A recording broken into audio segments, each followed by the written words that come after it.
Yeah. I don't ever remember feeling like this. But I'm out here in these YouTube streets. So I want you to get your fingers. I don't know what you're doing. I want you to get your mouse. I want you to check me out. And I want you to check me out. Get ready to do this. It's the relationship rehab. Like, share, and subscribe. We coming at you live. So come on, let's take a ride. Then subscribe to United Guns of America. Just click that link and listen up to what I'm telling you. It's the relationship. Click that link right now. You know what I'm saying? It's your boy Brian Redmond, and I just want y'all to subscribe to my channel. You know what I'm saying? I want you to let me know what you think. I'm gonna talk about some things, you can talk about some things, and we can do our thing. You know what I'm saying? I mean, it's all about having a conversation, right? I mean, if we can't talk to each other, then, I mean, what are we really here for? I want y'all to be able to just come over to my channel, talk to me about what's going on with you, and I can tell you what's going on with me, and we can build some things, you know what I'm saying? That's all about growth, baby. So click that link, go ahead and swipe on your phone, whatever you gotta do. Share my content. It's just get me out here, baby. Cause we just talking, you know what I'm saying? It's like, I like doing what I'm doing because it's about the people. It's about us having a conversation with each other.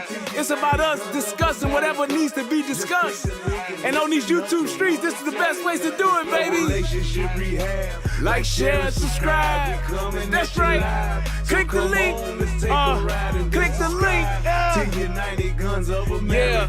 I just want to say thank you to everybody that's out here that's already subscribed. You know what I'm saying? Because y'all ain't the first one, and y'all ain't the last one.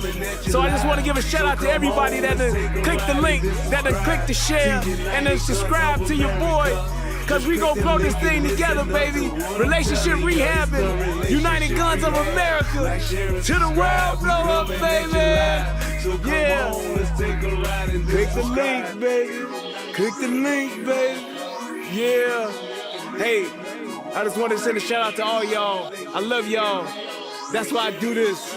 It's for the love of us, baby. I appreciate all of y'all. Ooh, we gon' do this thing. We gon' do this thing right here, baby. Hey, look, if you at a computer right now, just go ahead and click your link. What else you got to lose, baby?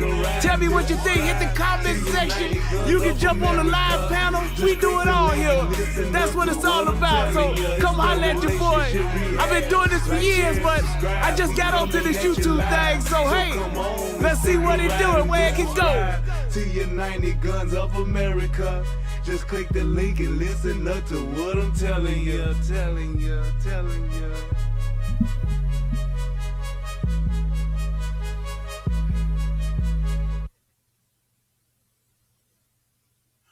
What's going on, everybody? It's your boy, Brian Redmond, and yes, I am back one more again for yet another amazing show with y'all, the most amazing audience in the world.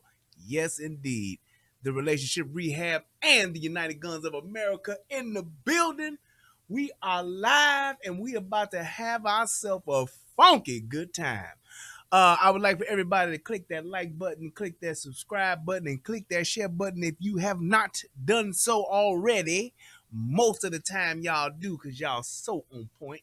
But I'm going to go ahead and give a few shout outs. Shout out to my man, Mr. Marcel over there on the United Guns of America side of the game. I see you, boy, the Lone Wolf Soldier. I see you in the VIP section. That's what I'm talking about. Let me go ahead and get the chat up on the screen, and I'm going to do a little something different with tonight's show. Tonight's show is going to start out a little something different, just a little bit. I'm going to switch it up, and I'm going to actually, I thought about this. I thought about who might, need, so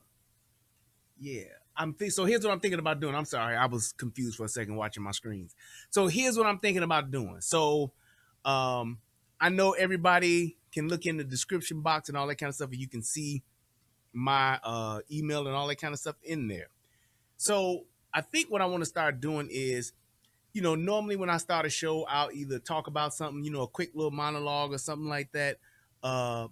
Something that I learned from my brother Tommy Sotomayor. But I do a quick monologue, or I sing a song or something, depending on how my spirit is feeling. I sing a song or whatever. But what I'm also going to add to that is this.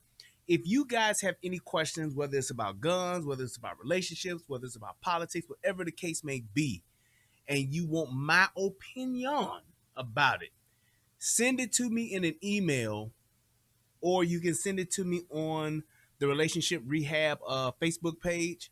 Either one of those, send it to me, and I'll create like a running list so when I do start a show, I can answer that. So if I got questions, or if I got some questions or something like that, and it could be anonymous. It don't have to be where it got to be a person. I ain't gonna say put your name out there and all that kind of stuff, but it could be anonymous. If you just want to know something, you email me, or you can message me on Facebook, and I'll go ahead and I'll answer your question. So I can do that.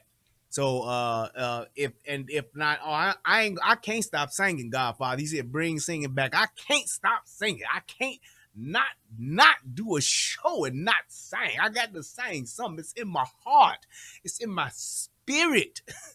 But yeah, so just make sure y'all do that, and I can do that from now on, because the person who messaged me, well, shit, y'all ain't gonna know who it is, but my cousin messaged me and asked me a very good question, and I want to give an answer, but I was so busy getting ready for the show that I couldn't call them back and call them back and give them the answer that they asked. So I'm gonna go ahead and just do it this way. So I hope they got my message, and they watching so they can get the answer. So let's see if I can close this, close that. I got the chat up, so we rolling good. Everything else is ready to go, and we are on and popping. All right. So this nigga said Harold to Uncle Remus. Nigga, you must not know where I'm from. I'm from 12 Deuce Wild Wild, nigga. Ain't nothing but Harold's all day, every day. Talking about Harold to Uncle Remus. Now, Uncle Remus is good, but compared to Harold's, Uncle Remus ain't shit. Nigga, Harold's, baby, all day. Hey, look, I only go to about 4 Harold's, nigga, on everything in the city. I go on 127th in Halsted, 103rd in Halsted. I go to 87th in the damn Rhine. And what other Harold's will I go to? Shit, that might be it. Them about the only 3 Harold's I fuck with. I've been to a couple others and they've been decent. But when I like come to the city and I need some Harold's, niggas one of them 3. On everything I look, I'm stopping up in one of them 3. I'm either 127th, 103rd, or 87th. In that order.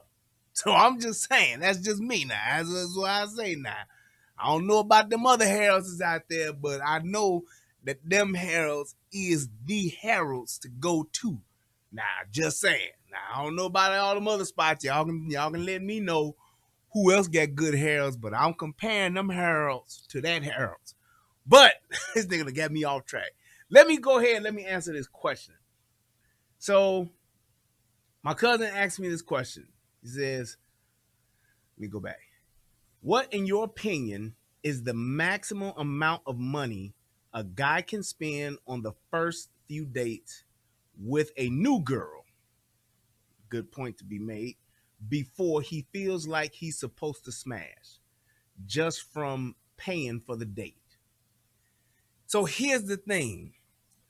Most men, and rightfully so, want to smash, period.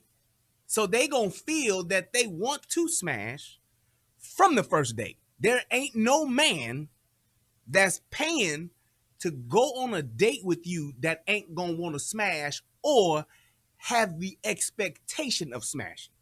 And I say that because if he's smashing on the first night, on the first date, or if he's smashing on the 5th date, he wants to smash just as bad on date number 1 as he do on date number 5.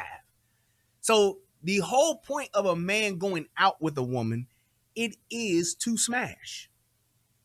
First and foremost, there ain't no dates where a nigga gonna go and he ain't gonna want to smash.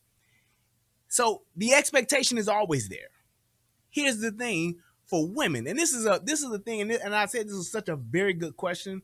I've said this a couple of times in different shows and stuff, but here's the thing. Women have this problem of just trying to get free shit, trying to come up and they have an expectation of a man providing their come up and free shit. If you are a woman that's worth a damn, that's worth anything, number one, don't date no man that you don't want to smash, that you don't feel that has the potential or has the right stuff that you require in order for you to want to smash or want him to smash. So women have this thing to where they'll date somebody that they're not attracted to, that they really don't like, that they are not interested in, but the fact that this nigga is willing to buy a meal, the fact that this nigga is willing to sponsor them on a date, they will go with him. Just because and I'm telling you like this, any woman that does that, you are flat out a fucking freeloader and a parasite. That's just what it is. That's just a reflection of your character. There are plenty of other ways. If your ass can't go out on a date and go get a meal on your own, then you a broke bitch and you don't need to be dating nobody anyway. You need to be getting your shit together. There should be nothing that you yourself would not or do not regularly take yourself on a date or go eat where you pay that you would want a man to do it. Now, the other part to that is if you just met a man and you kind of like don't really know if you want to date him or not, you might have talked to him a couple of times and you ain't got a good vibe on him, you don't have a good read on him yet. Here's the thing. Don't go on no date with him. Go to have coffee. Go to Starbucks. There ain't a nigga on planet Terra that would not rather you say, well, I don't really know if I like you or not, but we can go have coffee. And you go and have coffee at Starbucks or go get some soup at Panera Bread, paying a motherfucking $20 motherfucking tab. That ain't shit. Paying $20 for some coffee, you get some, man, this is, man, I'm telling y'all, it's this, I don't go to Starbucks, but now I kind of like Starbucks. My brother Easy put me up on this drink when we went to Disney World, put me up on this drink. It's like I forgot what the fuck he called it. I think it's some kind of dragon fruit lemonade, some shit, and you get 5 pumps of cane sugar in it. Man, ain't it, man? That shit is good. And then he put me up on the warm banana nut bread with the butter on it. Nigga, you talking about a tasty treat. But I'm just saying that's what you do. Women have this problem where you go and because my thing is this, you think that you getting over and you getting a free meal or whatever, you spending time with a nigga take you out to Benihana, nigga take you out to Gibson Steakhouse and all that shit. Bitch, if you that thirsty for a steak to where you gotta go with a nigga you don't even like, then you really just ain't shit. I'm just saying, I would never do something like that. I would never do something like that. And it's like, why wouldn't I want to go to, if I go to Gibson's, I want to go to, when I go to Gibson's, I go to have a good fucking time. I'm kicking it. I'm with my boys or I'm with my wife and we having a great fucking time. I'm chit-chatting, talking and shit, fucking around with the waiters. Hey man, come over here and talk to me. I'm having a great time. Because it's a very fancy restaurant and it's nice and all that, but it's a great environment, great ambiance. Why would I want to go to a place like that with somebody that I'm really not sure of, I'm really not vibing with? So I personally, as a man, I would never take a woman, even a woman I'm trying to impress, to Gibson's on a first date. Fuck out of here. I ain't got to impress you. I go to Gibson's. I take myself to Gibson's. But if I go to Gibson's, I take my girl to Gibson's, we been smashing. Ain't no, oh yeah, I'm gonna try to show her the way, show her nice time. Nope. We can go get some Harold's, nigga. We can go get some motherfucking Beggars, Home Run Inn Pizza, something like that. That's if I really like it. But I'm saying for a woman Don't put yourself in a situation to where a nigga is trying to smash or a nigga is wanting to smash that you really don't like by going on a date with him to where he would have that expectation. Because I'm telling you right now, any man that takes a woman out on a date and goes out or to a very nice restaurant, goes out to a club or something like that, go have drinks or whatever afterwards and all that, that nigga wants to smash. And if he say he don't, he's a fucking lame and a fucking liar. That's just it. He's one of the two, if not both in the same. That's all that is. So it's like for women, I'm telling you, you will definitely fare better in life and you won't waste your time dealing with men you really don't like by just saying, look, you like me, I gave you my number. Let's go to Starbucks on a Saturday afternoon. Or let's go to Panera Bread on a Saturday afternoon, because what that does for you ladies is this. It lets you go and really see what a nigga's about. You really can't get a vibe on a person, on a man, when you in a movie theater. You really can't get a vibe on a person, on a man, when you, even at a fancy dinner, if it's really crowded or something like that, it depends. You can get to know somebody, but why wouldn't you want to do that in the most relaxed environment possible, like 2 o'clock in the afternoon for coffee, 4 o'clock in the afternoon for coffee or something like that? Because what that does is, if you like that person and you do want to smash, you can say, well, look, why don't we get together and go have dinner later on today? You can go do that. You can say, hey, look, we meet up for lunch at 1 o'clock. We meet up for coffee at 1 o'clock. I get me an iced latte. You get you a venti mocha chocolato, and we talk. You can spend 20 to 30 minutes talking, or you can spend 2 hours talking. You follow me? So it's like you can spend that time actually getting to know that person and see if you really like that person. Then you can say, well, look, I really like you. You really like me. We got a vibe going. How about later on tonight, we get together and really go to dinner? Then that way, if you do go to dinner and that person really do like you, you gonna smash anyway because you already having a good time and want to smash. I'm not one of those people that say, hey, you got to go like that Steve Harvey shit, that 90 days, no cookie bullshit. That's some stupid shit. If you fucking around with a real man, it ain't going to matter when you smash. It really not. It's really not. So why not just get to know that person and let things take their natural course, as opposed to you trying to hold somebody to some time frame or some standard to say, hey, well, I'm gonna wait 90 days, and then, because it's like you waiting 90 days, it ain't like that nigga's waiting 90 days. And it ain't like you waiting 90 days. You probably, if both of y'all are waiting 90 days before y'all smash, y'all probably are both smashing people y'all really shouldn't be wasting y'all time smashing anyway. Just saying. Y'all are probably wasting time fucking with that old nigga that you used to, or fucking with that old bitch you used to. It ain't doing nothing for you to help you progress. And you still are building and creating soul ties with that person.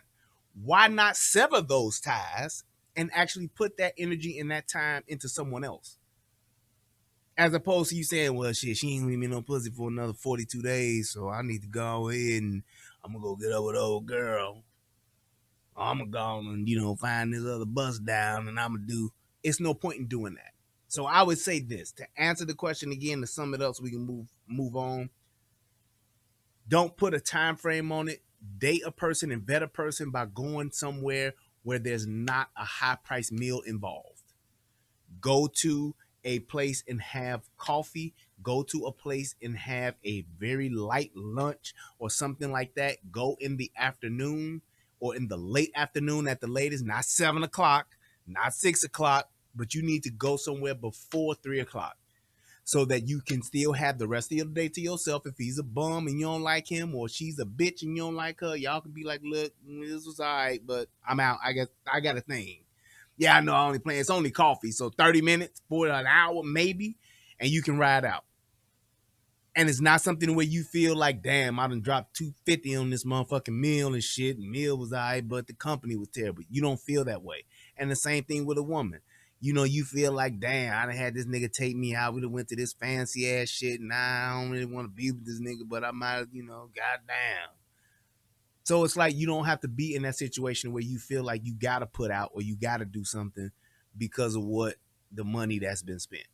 Just saying. That's just what it is. So, I mean, even somebody said like make me dinner and I'll come around yours. So it's like I look at something like that, like cooking for each other. That to me is more intimate. So that's something that I wouldn't necessarily say let's do that right off the bat. That to me is intimate. Intimate dinner at home, at your house or her house or your apartment or her apartment, whatever the case may be. That's a little bit more intimate to me. I would not invite somebody that I don't know to my home. I don't want nobody that I just met to know where I live, so I wouldn't do something like that. Now, if you want to go to like a cooking class or something like that, if it's not too expensive, then yeah, I would say, okay, do that. But I wouldn't go as far as having somebody that I just met, inviting them into my home, because that's intimate, that's private, that's where you live, and vetting somebody in your crib is not a good idea. It's just not. So, I mean, even when you take somebody to, like, if you go to a party or inviting somebody to a barbecue at somebody's house or something like that, you may not have the right, it may not be the right environment to where you can meet somebody and really get to know somebody. Somebody that you just met is it's really not a good environment, because if I invite somebody that I just met to a party of mine or to a barbecue or something like that at one of my friends' house, I'm gonna be wanting to kick it in the vibe as opposed to wanting to be with this person to try to, you know, show this person a good time. So that's my answer. I hope that answers your question, because if not, you can call me afterwards anyway, but I love you and we're going to keep it moving. So without further ado, he said you would for sex. So why wouldn't you buy her a Prada bag worth $2,000?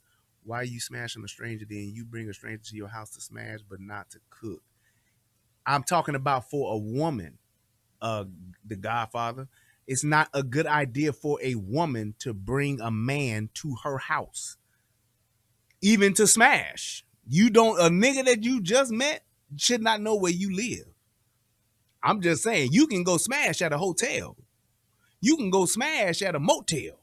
You can go smash at a, what do they call the little 4-hour joints? Are those motels too? Or motor inns or whatever? What's the difference with a hotel is where you go near a motel or whatever. Yeah, I don't know about that. I forgot what they called it, where you go and you can just rent a place for like 4 hours. You can go do that. You can go to the Cimarus, nigga, for 4 hours. I'm saying as far as for a woman bringing a man to her house, that's the way I'm saying it. Yeah, I wouldn't advise that. So, yo, motel, okay, there it is.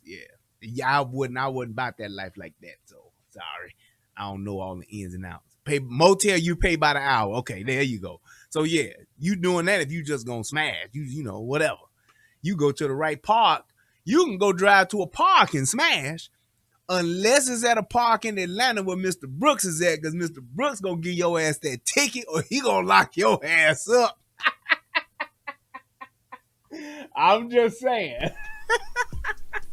Federal law allows citizens to reproduce, distribute, or exhibit portions of copyrighted motion pictures, videotapes, or video discs under certain circumstances without authorization of the Okay, we on the copyright same holder. page. This is called fair use and is allowed for purposes of criticism, news reporting, teaching, and parody, which doesn't infringe of copyright under 17 U.S.C. 107.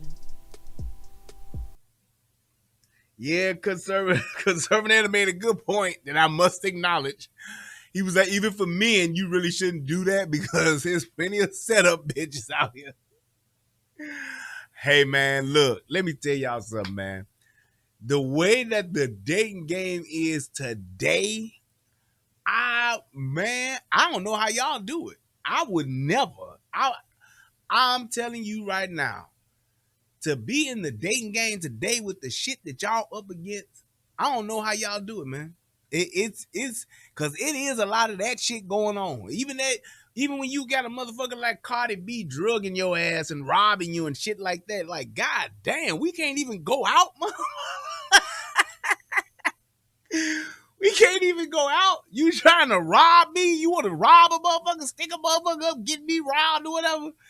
I don't know how y'all do it, man. I don't know how y'all do it. It's like it's so crazy out here to just the stories that I hear. It's like, why the fuck are y'all, man? Please.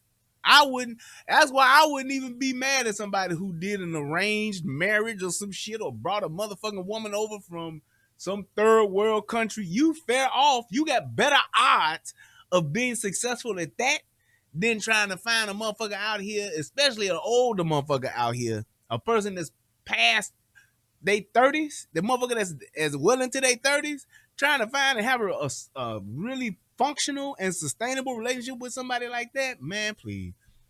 Boy, ain't no way, boy. Boy, ain't no way, boy. But I'm going to go ahead and get into the show. And I am really, really excited about what I saw here tonight in this show.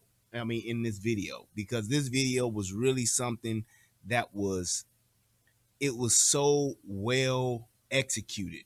And it's like, this is what I mean when we talking about good cops, good police, good guys with guns versus bad guys with guns.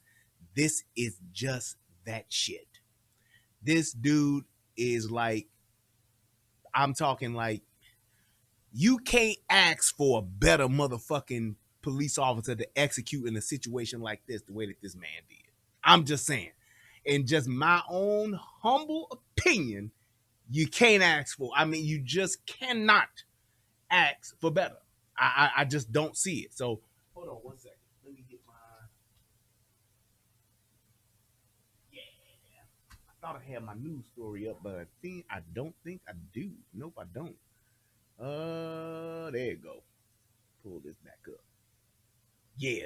All right, I'm gonna read this story because it's like really short, really quick, and then we're gonna go ahead and get into it. So, Tacoma, Washington. You have a man, and I'm gonna actually give you all the rest of the details of it. But Tacoma, Washington. Pierce County deadly force investigators have released the names of 3 Tacoma police officers who were involved in the fatal shooting of an assault suspect last month.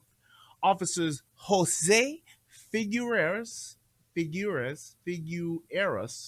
Zachary Hobbs, and Christopher Moon, I think it's Moon, or Munn, no, it's Munn, were among the police who responded to the report that Peter T. Collins, age 40, had assaulted his nephew in South Tacoma on August 28th, according to a news release from the Pierce County Force Investigation Team, a group of regional law enforcement agencies, which I guess what this investigation team is.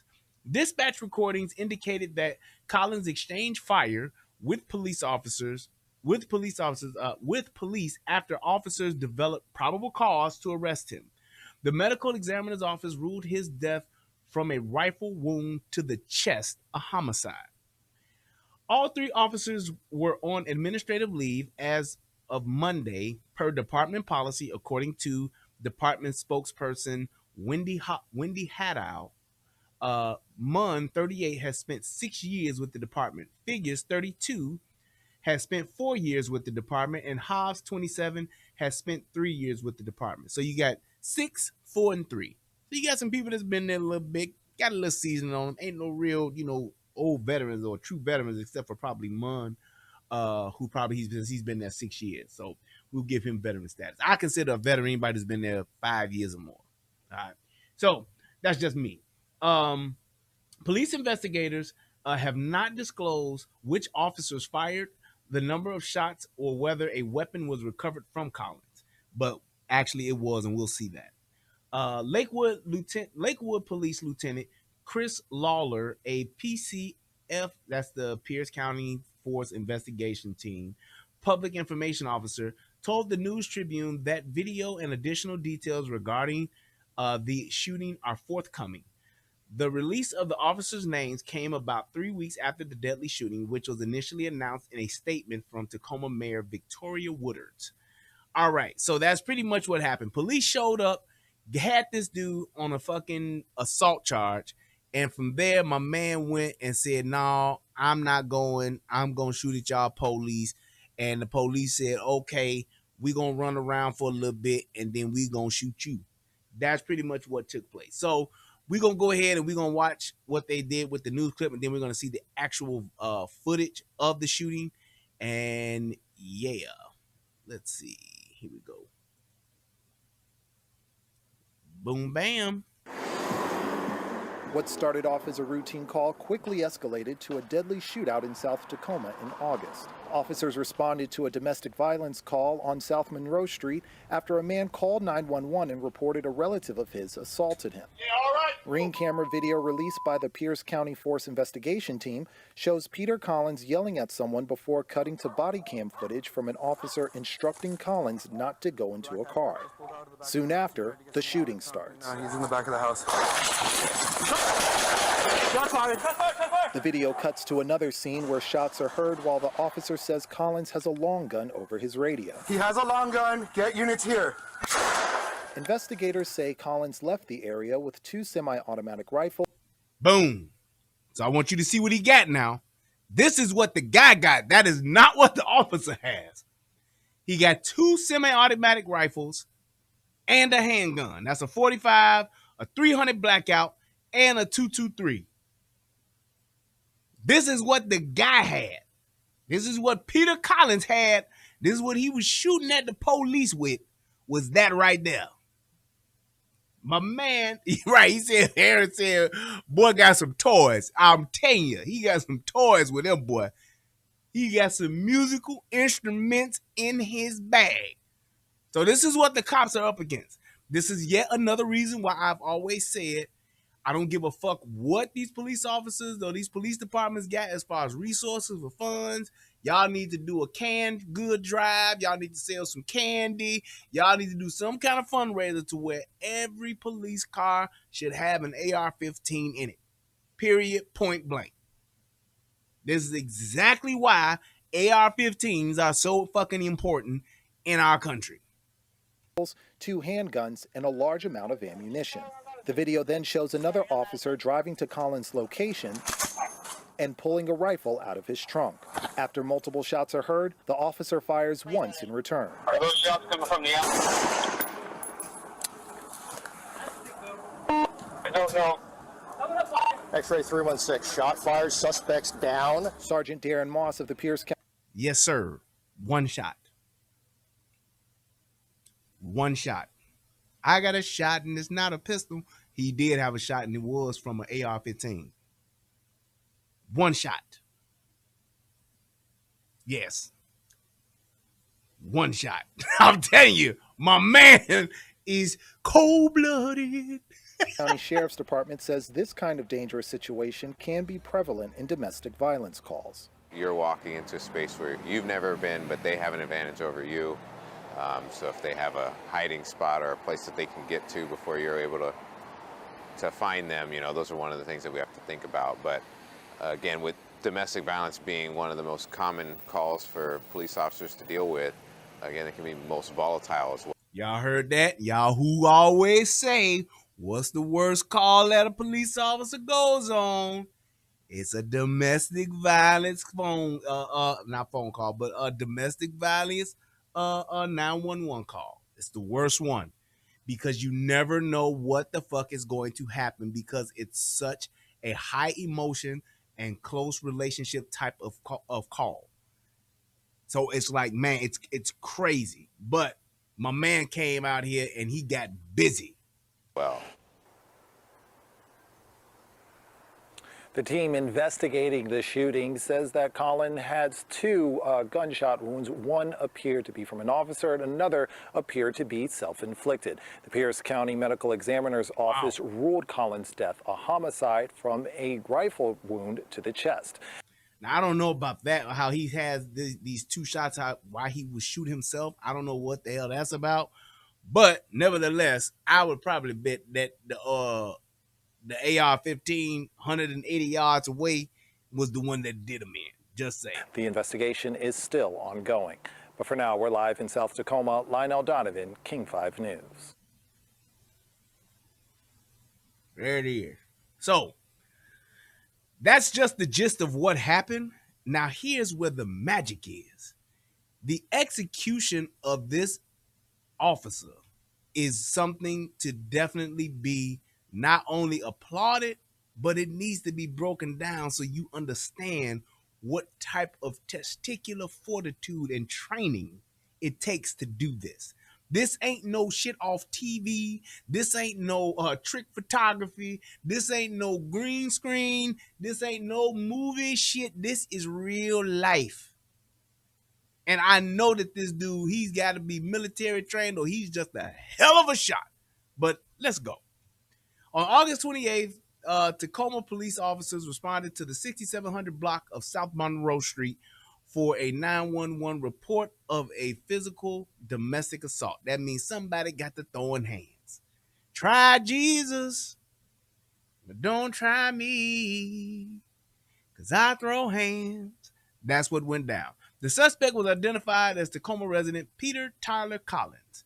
The 911 call reported that Mr. Collins owns two to three guns, including an AR-15 and a pistol that is kept downstairs where he sleeps.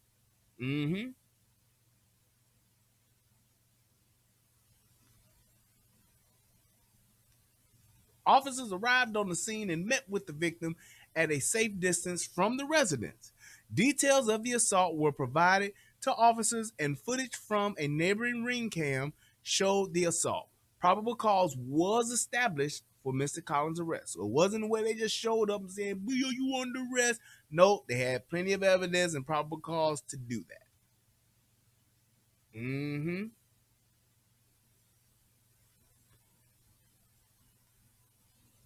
When officers arrived on the scene, oh, there we go. We keep going. I'm sorry. I thought I'd hit it. He said he asked Steph Curry with the rifle. Mr. Collins was observed standing in the street. Officers attempted verbal contact by calling his name. Mr. Collins refused to comply and yelled obscenities in the direction while retreating back into his residence. Basically, what that means is that they was like, "Mr. Collins, come here. You under arrest. We want to talk to you." And Mr. Collins was like, "Fuck you," literally.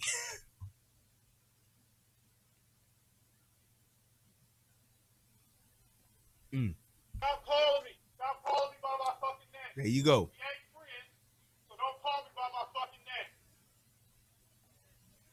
Yeah, all right, you little bitch-ass motherfucker. Bitch-ass motherfuckers. Yep, there it is.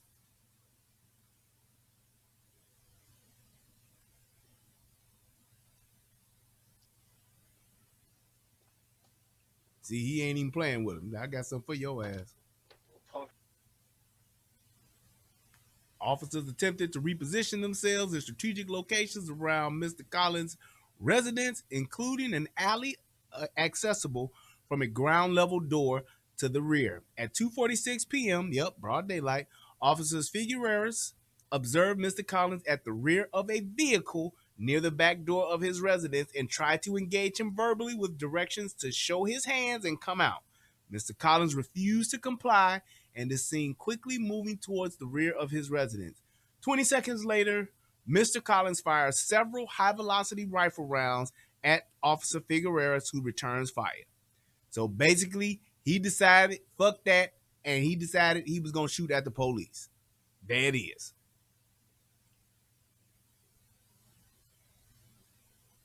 A lot of people don't realize this, that sometimes it ain't even a thing to where somebody's crazy or somebody's having these issues.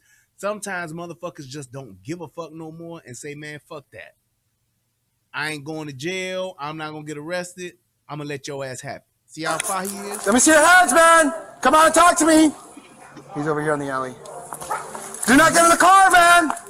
What? Do not get in the car. Do not bring your hands out of that car.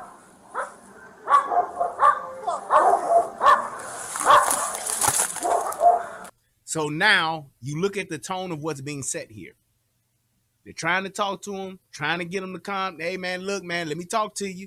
Hey, man, don't come out that car." And my thing is this. It's like when we talk about how police officers get into these types of shootings and people be like, "Oh, man, they ain't have to shoot him. He ain't have to do that. He ain't even have it." No, this is why it is so important to give clear direction and to actually be ready for something like this. Because if this dude didn't have that AR-15, let's just say he only had his handgun. With what that dude got already, he don't know. But what he has, he would be outnumbered. He would be outmatched when it comes to firepower. This is why I don't understand why a police officer today should have. I'm telling you, every police officer that's in a vehicle should have an AR-15. I don't give a damn if it's a Barrett Rec 7 or if it's a standard fucking Smith & Wesson 5. Well, they ain't even $400 no more. They're about $600 now. You can have one of them basic joints with the plastic hand grips, hand guards on it. I don't care. You need to have some type of AR-15 rifle because you never know when you're going to come up against somebody like this. That's exactly why you need to have that. And if that dude was just sitting there with a shotgun or he's sitting there with his fucking taser, he in trouble. But fortunate enough for him, he's prepared. Yeah, that M&P 15, that's the standard one, right? That M&P 15, goddamn it, it's $750 now? Damn. I remember when them things was literally $400.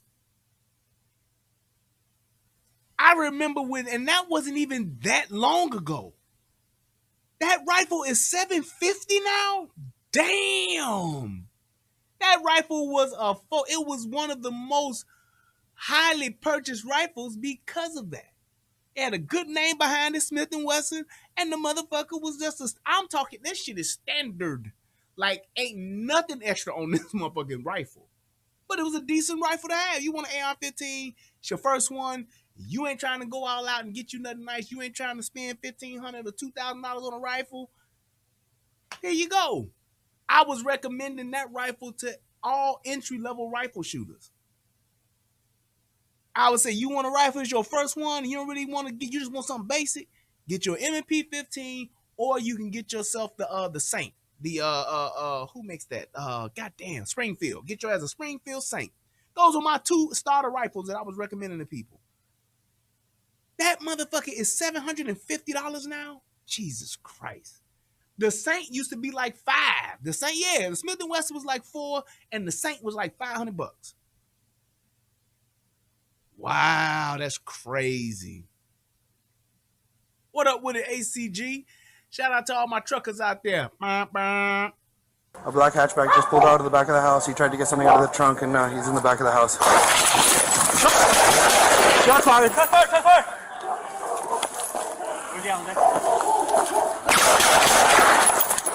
He's inside. Now, right now, where he's standing, let me ask this question. Where he's standing at right now, is he in cover or is he in concealment? Give y'all a little test out here. Is where he's standing at right now, is that considered cover or concealment?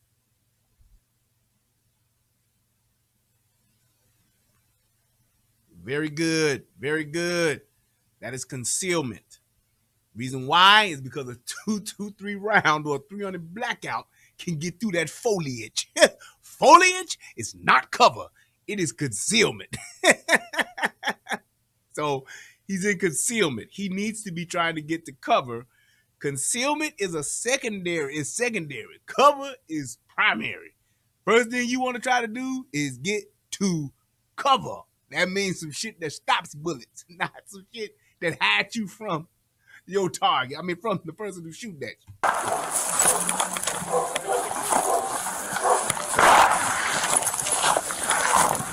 Shots fired, get me units. And see, here's my thing. What he should be doing right now, just critiquing this officer, what he should be doing right now, he should either be behind his vehicle or he could have advanced to that house up there to the left. That house up there to the left, to get on that corner. I don't know what's on the other side of it, but to get in cover while you thinking, trying to figure out what you're going to do next, trying to assess the situation, whatever you want to call it. Do that behind the cover. Just because you taking a knee, motherfucker, don't mean that your ass is safe. Because you have no idea what this dude is doing. This dude could be going kamikaze and could be rushing your ass and you wouldn't know it until it's too late. So always, always, always think, first time you hear that something go bang, first time you hear something go bang, first thing you want to do is take cover. Then you can assess and think about your next steps and what you're going to do. Get to cover first. Not just taking a knee like you motherfucking gathering yourself because you in between series on a fucking football field. No, get your ass to cover. I don't know.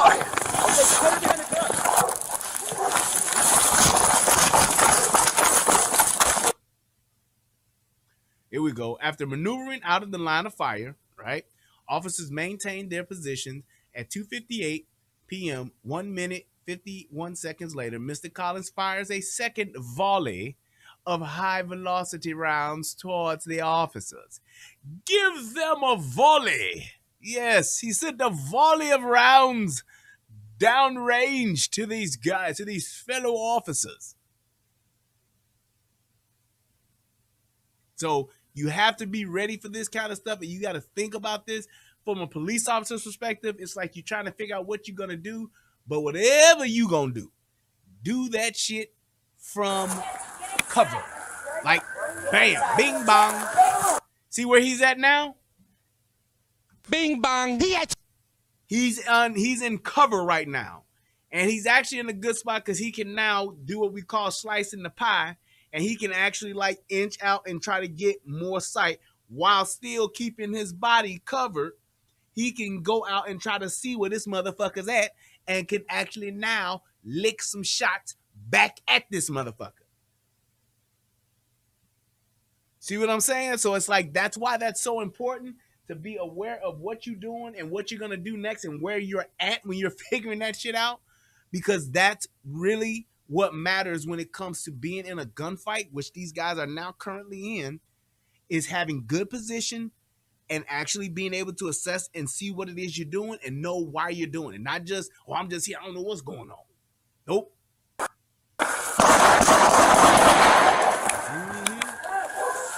He has a long gun. Get units here. No shit, Sherlock. He has a long gun. Hurry up and get some units here.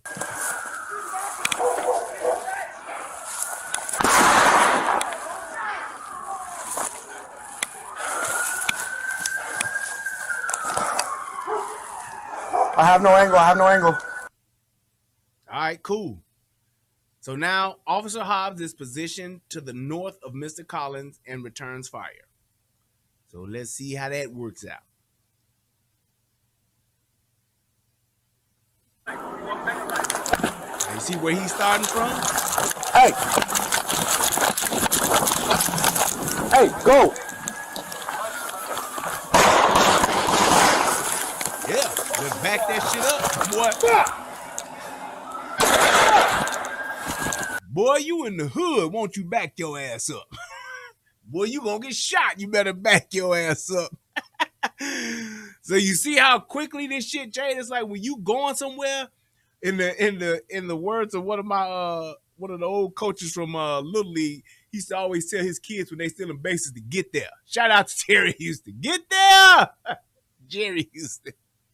Get there! Get there. Don't fuck around and be tiptoeing around. If you see you gonna move from point A to point B, get there. Get there first, bust a move, haul ass, whatever you get there in a hurry. Better be getting in a hurry. Better be getting in a hurry. Because you don't want to be fucking around and get caught on the X or get caught in the middle, out in the open where a person can actually shoot and hit your ass.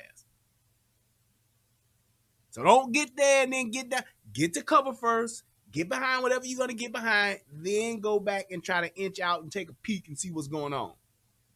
Cover is extremely important, man.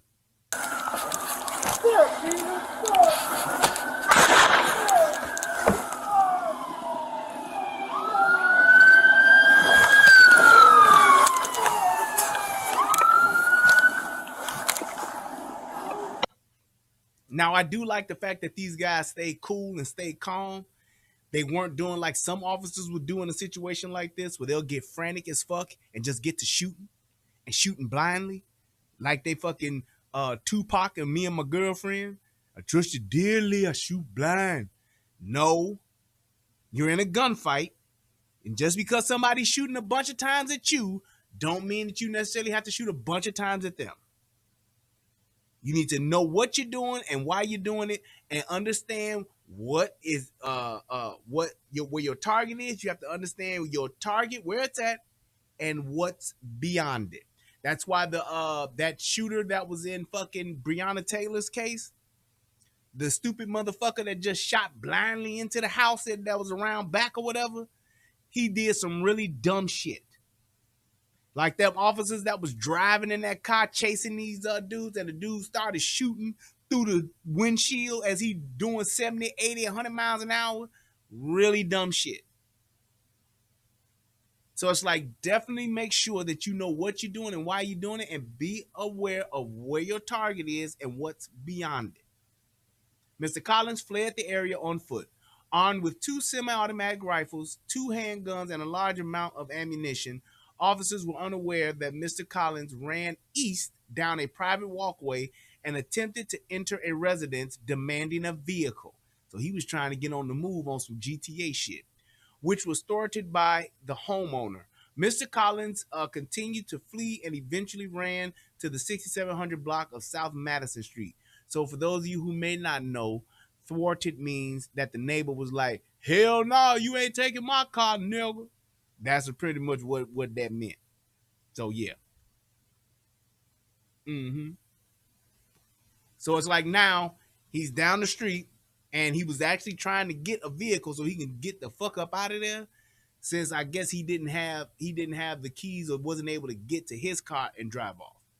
So it's like, now you got to realize that, hey, you see what he doing. Bam, he on the move.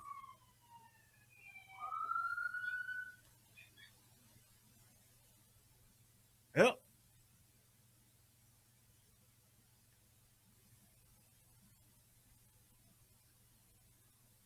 Now, at 3 p.m., is my man here.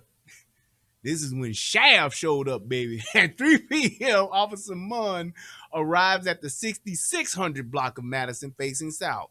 Mr. Collins fires several high-velocity rounds towards Officer Munn, who was exiting his vehicle. Officer Munn takes position behind his vehicle and fires a single round from his patrol rifle from 183 yards away. 183 yards, striking Mr. Collins. You boy, if that ain't no rootin', tootin', fancy shooting, I don't know what the fuck is. Just think, a football field is 100 yards. This dude's 183 yards. That means his rifle is sighted very well. Properly sighted rifle, hey baby, clear eyes, no heart, can't lose. I think he's pushing east, so watch on your left side down there, guys. Look at this nigga. One hand, got a motherfucking coffee in his hand, getting ready to go to work. Incoming to watch Madison. He put his coffee up on there. Okay. Turn my car off. Oh, okay, he's shooting. He ain't scared. Shooting again. I ain't scared. Get to this bag. Get this motherfucking rifle out. Hit that charging handle. And let's rock. Look at that. Still on cover. Slicing the pie. Reloaded. Reloaded. Are those shots coming from the outside? One shot. I don't know. X-ray 316, shot fired, suspects down. He's on Madison, just south of 67. Ooh, and then start walking up. You're as cold as ice. You're willing to sacrifice. Ooh, that was cold-blooded. That's cold as it don't get no better than that. 183 yards away, boy, ain't flinch. He knew what the fuck he was gonna do when he pulled up. Whereas he was driving, sipping on that motherfucking, that nigga was drinking man juice. He talking, nigga drinking this man juice. That wasn't no coffee in there. That's man juice. Right? Let me go and hit this testosterone, show this motherfucker what time it is. Cause this motherfucker playing out here on this Saturday afternoon. This nigga wanna be outside playing with these rifles. Okay, let me show you what I was doing when I was in motherfucking Iraq. he didn't budge. When that motherfucker got that car, that motherfucker was shooting, he was going to work. Going to work. Like, let me go ahead and get this shit together, get this last little swig, and there we go. Okay. All right, get to the back. Pow, pow. All right, let me get in my trunk. Pow, pow. Pow, pow. Let me get my rifle, hit this charging handle. Okay, lean out. Yep, there that motherfucker go. Red dot, bang. Hey, move up using cover. Move up using cover. And then close in on his ass. Boy, come on here now. Look how smooth this motherfucker is. Look. I did this just for this. This how this motherfucker rolled up. This is exactly what was going on. You want to know what was going on in that officer's mind as he rolled up? You about to see exactly what that officer was thinking and what was going through his head.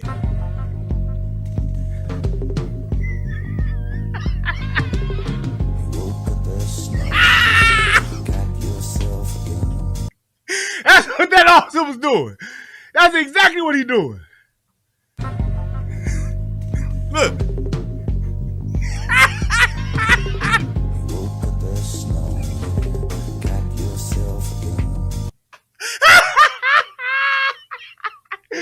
He ain't studying this shit. He ain't studying none of this shit.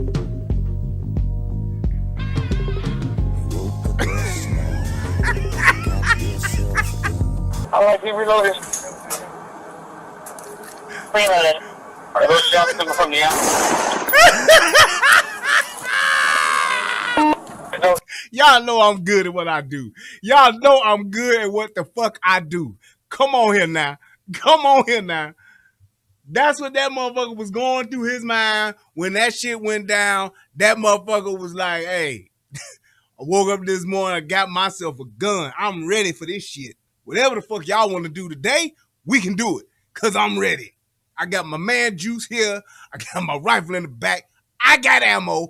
And now I got action. Let's go. That motherfucker rolled the fuck up on his ass and was like, yep, let's do it. Come on. No. I'm gonna do it one more time. I'm gonna do it one more time for you. That motherfucker rolled right up on them motherfuckers like, hey, we about to get it cracking. Fuck all this bullshit. Yep, I hear you. Mm-hmm. Yep, they said that. Yep. Mm-hmm. You say he where? He on Madison. I think he's pushing east, so watch on your left side down there, guys.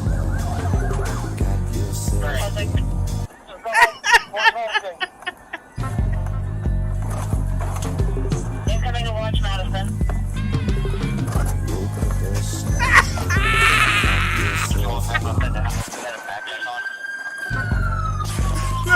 All that shit going on.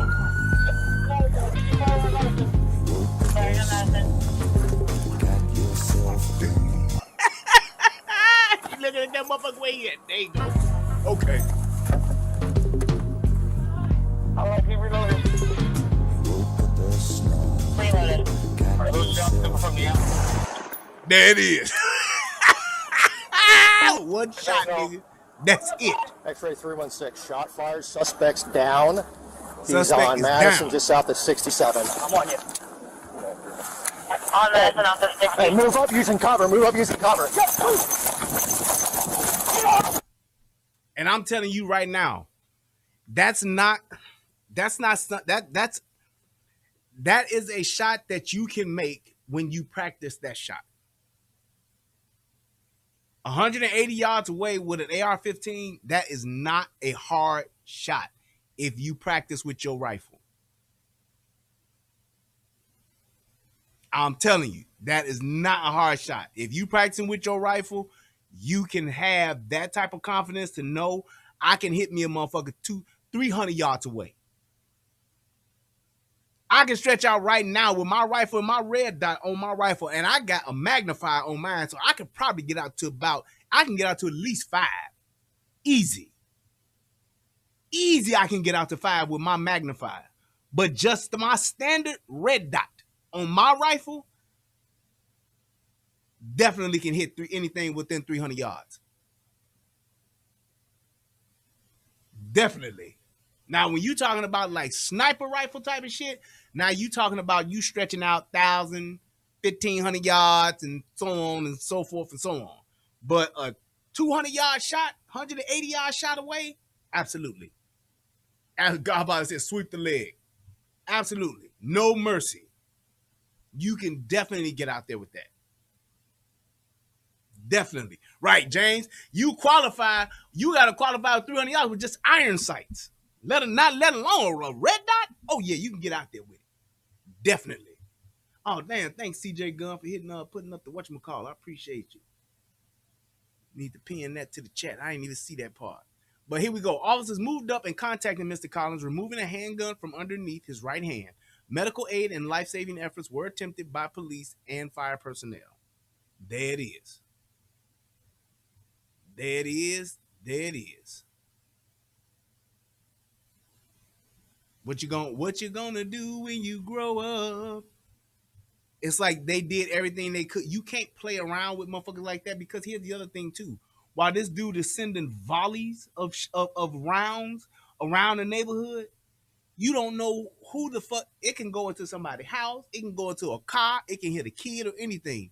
In a situation like this, I ain't trying to negotiate. I ain't trying to get no crisis worker in there.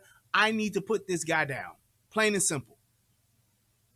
Plain and fucking simple. This guy needs to be put down. You can't fuck around when you got somebody shooting off shots like this.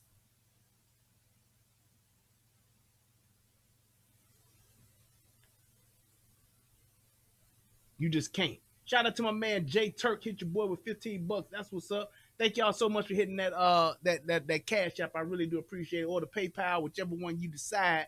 Please do something, goddammit. Do something. But now you see these guys, they rolling up on him. Hey, there he is, laid out. We got him. Gun right there. There's his AR-15 or 300 Blackout, whichever one of them two guns that he had. There's his handgun there. And they rolled up on him. Rolled up on him.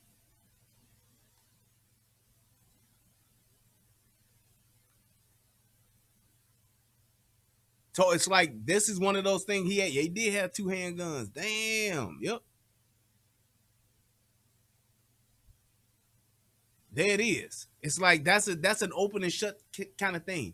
Ain't no, oh, they ain't had to do that and they don't take all that. They could have talked to him and nope. Nope. Let me go ahead and hit this commercial thing. There we go. Thus far, the investigation has revealed Mr. Collins fired 15 times at officers, including 12 .223 caliber rounds and 3 .30 caliber rounds. That's not 30 caliber. He didn't have a 30 caliber handgun, either 45 or he had 300 Blackout. Caliber rounds. Officers fired a total of 9 rounds in return. Mr. Collins sustained 2 gunshot wounds, one consistent with a shot fired by officers and one consistent with a self-inflicted shot.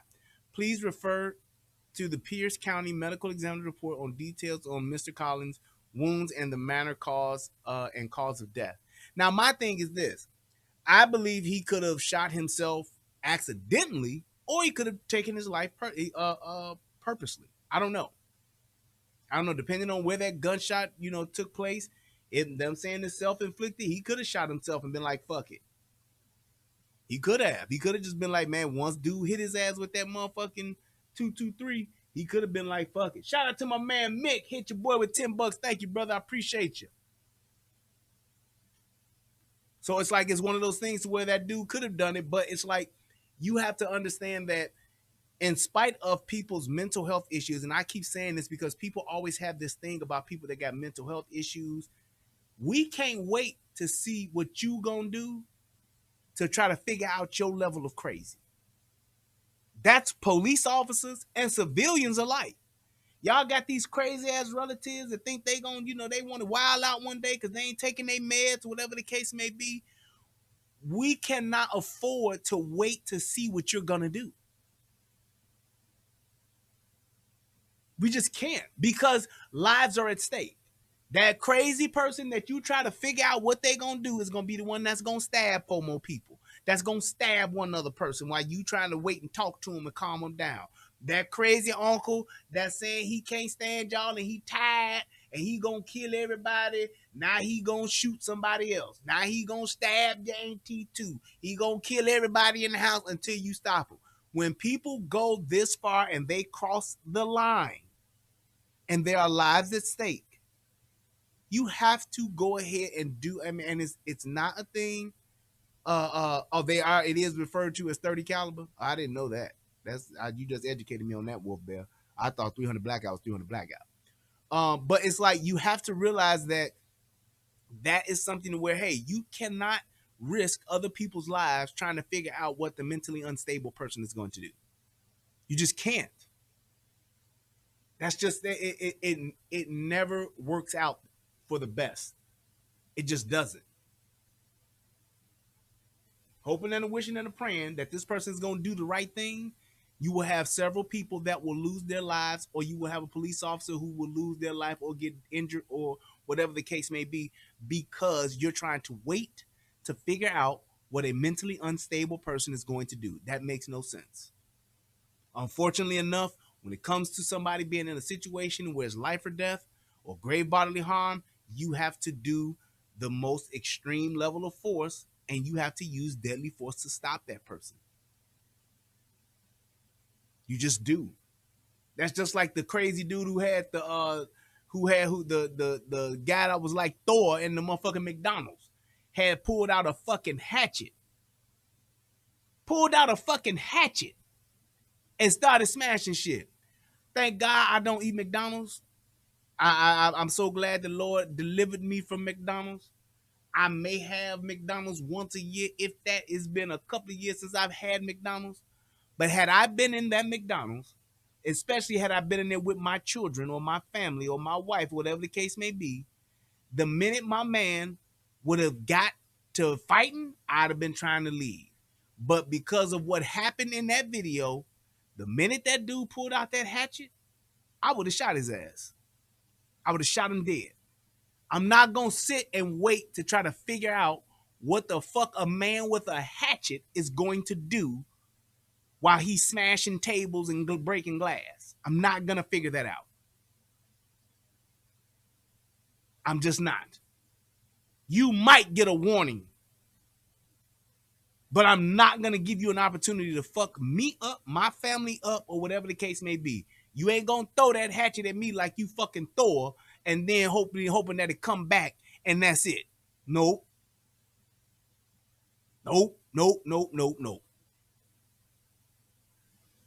That's just one of those things to where you just, unfortunately enough, he didn't chop nobody with the motherfucker, but he could have. And all them motherfuckers that was in there fighting his ass and fucking with his ass, whatever the case may be, I get it, but I'm not going to try to figure out what the fuck a crazy motherfucker's going to do. That's just it, and that's all. I'm not going to do it.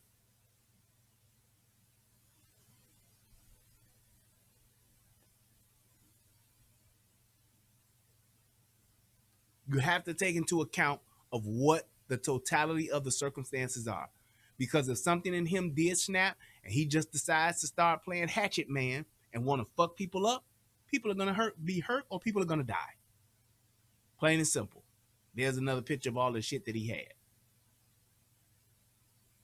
1 blackout, 1 223, 145, and he had another handgun and a partridge in a fucking pear tree. He had them all. He was ready for the 4 days of Christmas.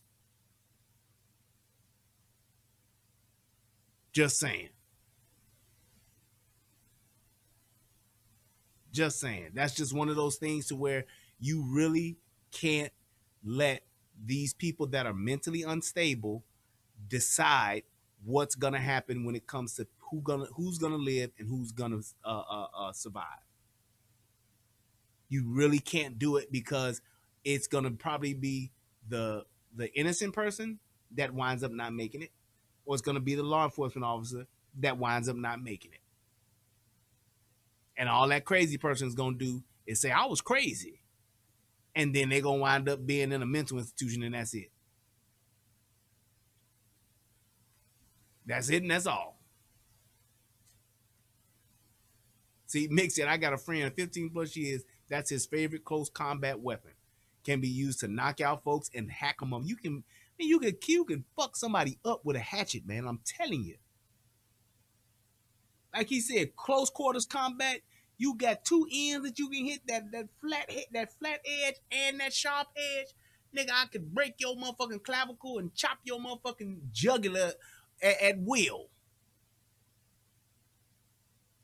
At will. And that's just it. I'm done. You're done. You ain't gonna survive. Motherfucker hit you in the throat, in the arm, in the neck area with a fucking hatchet. Nigga, you're probably not gonna make it. Just saying. You probably are not going to make it. So it's like, why would I wait and try to figure out what this guy's gonna do? I'm not gonna do it. I'm gonna put him down. I don't want to, but I have no choice. I have no choice. It's just one of those things where it's a terrible situation. It's sad that it happens that way or go down that way. That's not my intention, but I can't afford to try to wait to see what you gonna do when my life is on the line.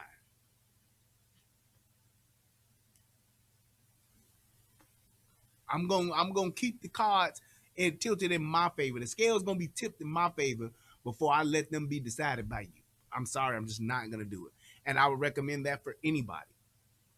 It's just one of those things to where it's why it's so important for people to have their Second Amendment right and to use that Second Amendment right.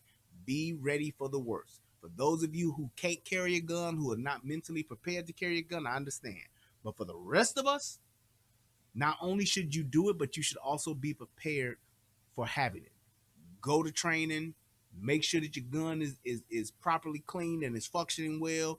Go to the range, stay frosty, so that when something like this happens, when something goes down, you can operate like my man Officer Munn did, getting out that car, putting down his motherfucking coffee, getting out his car like he was going to buy newspapers and shit.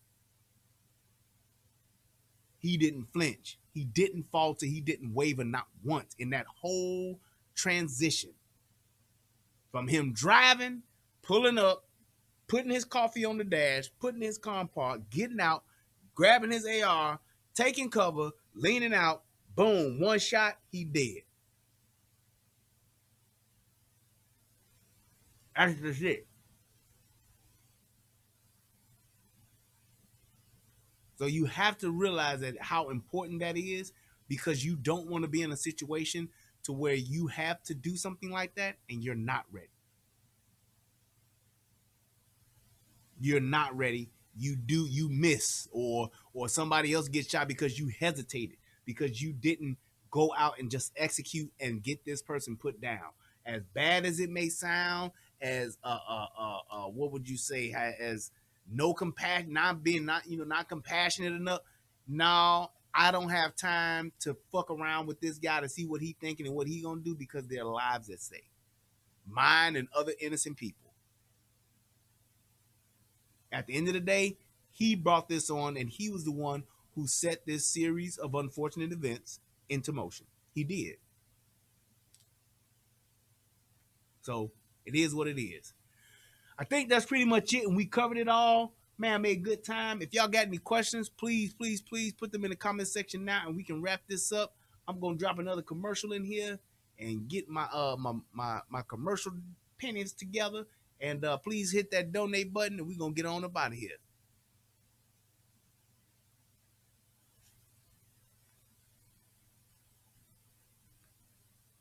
Yeah, but it's a good cigar tonight too. But I do want to say this.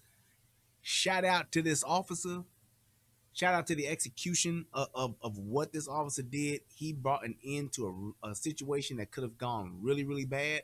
Unfortunately, this person lost his life, and I understand that his family, especially with him getting into it with his nephew, and then this happened, his family now has suffered a loss. I get that, but in these situations, If you got people, you got loved ones, crazy folk, whatever the case may be, mentally unstable folk that own these kind of firearms and do this kind of shit, there's nothing good can come from that. This is what happens. This is what happens. So let me see. What did Richard say? He said the government don't know how many firearms are out there because back in the days, how many firearms were passed down from father to son. And back then, you could buy a gun in a sporting goods store easy. Oh, yeah, that's true. But will break through in time. Will break through in time. I don't know what that means. All right, guys. I want to thank everybody for stopping by tonight. Thank you guys for taking the time out to click that like button to watch this. Please leave me your thoughts in the comment section or the video. Let me know what you guys think about this and the level of execution that this officer showed. I just want to tell you guys, shout out to everybody that came through tonight. Thank you guys. Shout out to my brother Tommy Sotomayor. We still praying for you, brother, and we are still waiting for your return. Absolutely, tootly. Shout out to everybody in Sono Nation. Thank you guys. Thank you, my mods. Thank you to my channel subscribers. Please, please, please, if you don't mind, subscribe to the channel and become a channel member. It's only a few dollars a month. I appreciate each and every last one of you. He said, Brian, they interviewed the Hatchet Man. Oh, wow, I'd like to see that. I'm going to have to go find that. If you got that, Sean, send that to me. If you got that, I would love to see that, man. That's crazy. Yes, indeed. You put the hearts up, put the ones up for my brother Tommy, man. We still thinking about you. We still ain't forgot about you, brother. We love you. And I just want to tell everybody else, man, thank you guys. I appreciate each and every last one of you all. It's been a great night. Even though my Bears lost, I'm salty, but it is what it is. We in the struggle. We are driving the struggle bus. We ain't on the struggle bus no more in Chicago. We driving that motherfucker. But I would like to see you guys on the next show. So please make sure that you are subscribed. And hey, it is what it is. Until next time, peace, and I'm out. What's going on, everybody out there in the internet world? It's me, Brian Redmond, also known as the Relationship Rehab. And I need you to do two things. What are those two things? Subscribing to both my channels. I need you to go to the Relationship Rehab, subscribe to that channel, and then I need you to go to United Guns of America and go to that channel. Now you may be asking, why would I do that, Brian? Because it's two of the hottest channels on the internet. Come over there, give me your thoughts, give me your opinions, have conversations, because that's what it's all about. We talk about some of everything: politics, relationships, guns, law enforcement, community stuff. Anything that's happening, I'm willing to have a conversation about it. So come on over. You don't got nothing else to lose, and you ain't got nothing else to do. So come to my channel, subscribe ASAP, and join in on the fun. Twice the entertainment, 2 channels, twice the fun. Come on and have a funky good time with your boy. Peace, and I'm out.